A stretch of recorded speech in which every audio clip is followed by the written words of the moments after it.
Assalamualaikum warahmatullahi wabarakatuh. Perkenalkan kami dari kelompok 3 yang beranggotakan Naulira Gita Arulantri, Hudayfa, dan saya sendiri Robiha Tunisa.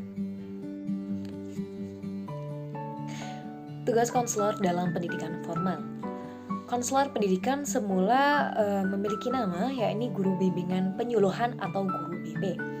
Seiring berjalan perubahannya dari penyuluhan menjadi konseling, guru BP pun juga berubah nama menjadi guru bimbingan konseling atau guru BK. Untuk menyesuaikan kedudukannya dengan guru lain, kemudian disebut pula sebagai guru pembimbing. Setelah terbentuknya organisasi profesi yang mewadai para konselor, yaitu Asosiasi Bimbingan dan Konseling Indonesia atau ABKIN, maka panggilan ini berubah juga menjadi konselor pendidikan dan menjadi bagian dari asosiasi tersebut. Tugas konselor dari jenjang TK hingga perguruan tinggi memiliki ciri khasnya masing-masing. Sesuai dengan rambu-rambu penyelenggaraan bimbingan dan konseling dalam jalur pendidikan formal, Depdiknas memetakan tugas konselor dalam jalur pendidikan formal, yakni yang pertama, tugas konselor di taman kanak-kanak. Yang kedua, tugas konselor di sekolah dasar atau madrasah ibtidaiyah. Yang ketiga, tugas konselor di sekolah menengah. Dan yang terakhir, yakni tugas konselor di perguruan tinggi. Yang pertama, yakni konselor di jenjang taman kanak-kanak. Kebutuhan pengembangan diri konseli pada taman kanak-kanak ini nyaris sepenuhnya ditangani oleh guru yang sesuai dengan konteks, tugas, dan ekspektasi kinerjanya. Menggunakan spektrum karakteristik perkembangan konseli sebagai konteks permainan yang memfasilitasi perkembangan kepribadian konseli secara utuh. Namun, konselor juga dapat berperan serta secara produktif di jenjang taman kanak-kanak sebagai konselor kunjung atau roving konselor yang diangkat pada tiap gugus sekolah atau madrasah untuk membantu guru dalam menyusun program bimbingan yang terpadu dengan proses pembelajaran dan mengatasi perilaku mengganggu atau disruptive behavior anak sesuai keperluan. Yang salah satu pendekatannya adalah direct behavioral consultation. Selain bekerja sama dengan pihak sekolah, konselor juga bekerja sama dengan orang tua untuk memahami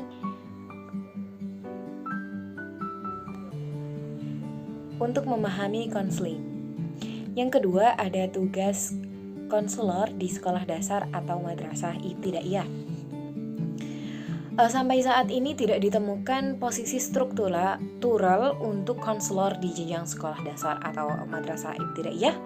Namun demikian, sesuai dengan tingkatan perkembangan konseli usia sekolah dasar atau madrasah ibtidaiyah, kebutuhan akan pelayanannya bukannya tidak ada, meskipun tentu saja akan berbeda dari ekspektasi kinerja konselor di jenjang sekolah menengah dan jenjang perguruan tinggi.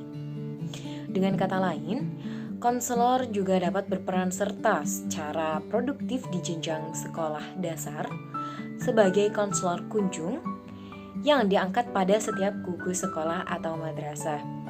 2-3 konselor untuk membantu guru mengatasi perilaku mengganggu sesuai keperluan, antara lain dengan pendekatan direct behavioral consultation. Yang ketiga, ada tugas konselor di sekolah menengah.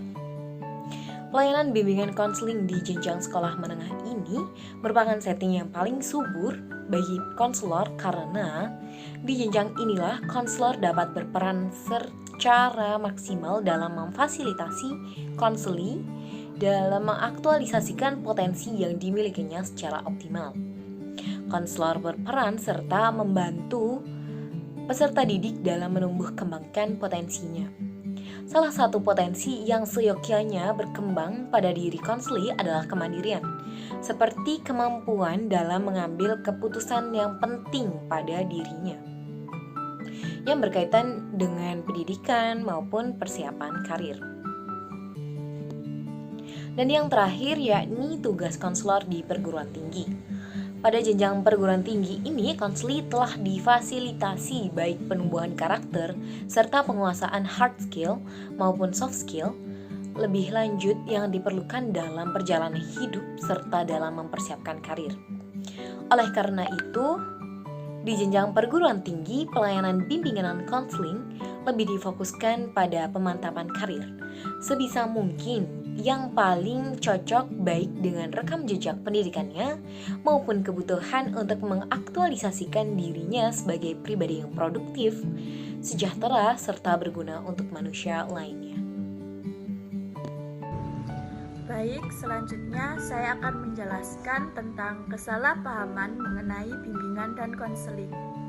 Kesalahpahaman terhadap BK merupakan suatu kondisi di mana antara penyampai dan penerima informasi tentang BK dalam mengartikan informasi yang diterima mempunyai makna yang berbeda dari yang dimaksud penyampai informasi. Menurut Prayitno dan Ernan Amti, terdapat 15 macam kesalahpahaman terhadap BK. Di antaranya, yang pertama yaitu BK disamakan saja dengan atau dipisahkan sama sekali dari pendidikan, atau BK hanya pelengkap kegiatan pendidikan. Kemudian yang kedua, konselor di sekolah dianggap sebagai polisi sekolah. Yang ketiga, BK dianggap sebagai proses pemberian nasihat. Yang keempat, BK dibatasi pada hanya menangani masalah yang bersifat insidental. Yang kelima, BK dibatasi hanya untuk klien-klien tertentu saja. Yang keenam, BK melayani orang sakit atau kurang normal. Yang ketujuh, BK bekerja sendiri. Yang kedelapan, konselor harus aktif, sedangkan pihak lain pasif. Yang kesembilan, menganggap pekerjaan BK dapat dilakukan oleh siapa saja. Yang kesepuluh, pelayanan BK berpusat pada keluhan pertama saja. Yang kesebelas, menyamakan pekerjaan BK dengan pekerjaan dokter atau psikiater. Yang ke-12, menganggap hasil pekerjaan BK harus segera dilihat. Yang ke-13, menyamaratakan cara pemecahan masalah bagi semua klien. Yang ke-14, memusatkan usaha BK hanya pada penggunaan instrumentasi, misalnya tes inventory, angket, dan alat pengungkap lainnya. Yang ke-15, BK dibatasi hanya menangani masalah-masalah ringan saja. Kesalahpahaman terhadap BK jika dibiarkan terjadi dapat mengakibatkan siswa menjadi salah paham dengan adanya BK di sekolah, sehingga siswa beranggapan BK merupakan tempat yang bermasalah saja. BK sebagai polisi sekolah yang bertugas menghukum siswa yang melakukan kesalahan, serta dapat mengakibatkan siswa menjadi takut dengan guru BK. Hal itu tentu dapat menghambat tujuan pelayanan BK di sekolah, yaitu memandirikan siswa dan membantu siswa mengenali potensi diri yang dimiliki serta membantu mengembangkan potensi siswa seoptimal mungkin. Selanjutnya, yakni faktor-faktor yang menyebabkan kesalahpahaman terhadap BK. Di antara beberapa faktor yang menjadi penyebab terjadinya kesalahpahaman terhadap BK, yakni yang pertama, BK tergolong baru di Indonesia dan merupakan barang impor. Nah, karena hal itulah, maka pemahaman terhadap BK menjadi belum maksimal. Yang kedua, belum ada kesepakatan penyebutan istilah penyuluhan dan konseling. Karena di luar sana itu masih terdapat banyak orang yang menyebut istilah BK dengan bimbingan penyuluhan atau BP. Nah, karena hari itu terjadi kekeliruan dalam penafsiran makna BK yang sesungguhnya. Yang ketiga, penyebaran BK di Indonesia relatif cepat ke sekolah-sekolah. Nah, hal ini menyebabkan BK masih kurang maksimal karena belum adanya kesepakatan penyebutan istilah penyuluhan dan konseling dan kekeliruan penafsiran.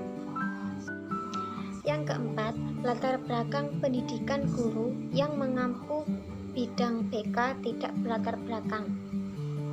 Latar belakang guru merupakan hal penting, karena jika guru BK bukan berasal dari BK, maka akan kurang mengerti dan kurang memahami BK yang sesungguhnya, sehingga menyebabkan pelayanan BK di sekolah menjadi kurang optimal. Yang kelima, literatur BK masih sangat kurang. Literatur yang mengkaji tentang BK masih terlalu sedikit, sehingga dalam menguasai teori dan praktek BK menjadi belum maksimal. Kemudian yang keenam, kinerja konselor kurang profesional dalam hal memahami dan mengerti konsep BK, menyusun, mengelola, dan menindaklanjuti program BK, serta masih adanya kurang percaya kepada diri sendiri, kurang kreatif mengemas dalam menyelenggarakan program BK, kemudian kurang mendekatkan diri kepada siswa, dan juga masih kurangnya dalam hal menjalin kerjasama dengan personil sekolah lainnya. Kemudian selanjutnya yakni cara mengatasi kesalahpahaman terhadap BK. Tentunya kesalahpahaman itu perlu diluruskan. Nah, kesalahpahaman terhadap BK ini dapat diatasi dengan cara-cara berikut, yakni yang pertama, guru BK sebagai tempat pencurahan hati dan kepercayaan siswa. Yang kedua, guru BK menjadi si tawar dan si dingin kepada siapapun yang datang kepada guru BK. Maksudnya yakni seorang guru BK harus bisa menengahi atau bisa menyesuaikan diri. Kemudian yang ketiga, yakni melaksanakan layanan dan kegiatan pendukung dalam BK. Yang keempat, guru BK harus terus memasyarakatkan dan mampu melihat hal-hal yang perlu diolah, ditanggulangi, diarahkan, dan dibangkitkan untuk menunjang perkembangan siswa. Dan yang terakhir, yang kelima, yakni guru BK melayani semua siswa tanpa membeda-bedakan untuk mendapatkan pelayanan BK di sekolah. Nah, dari kelima poin di atas dapat disimpulkan bahwa cara mengatasi kesalahpahaman terhadap BK yaitu dengan cara guru BK harus bersikap ramah dan terbuka kepada siswa agar siswa merasa nyaman dengan guru BK dan menganggap guru BK itu sebagai sahabat siswa yang bertugas membimbing dan mengarahkan pada perilaku yang baik, dan juga membantu memecahkan masalah siswa sesuai dengan pribadi, masalah yang dialami, dan didasarkan pada tujuan yang ingin dicapai. Baik, sekian tadi penjelasan dari kelompok kami. Kami mohon maaf yang sebesar-besarnya apabila terdapat kekurangan ataupun kesalahan. Dan jika ada yang belum dipahami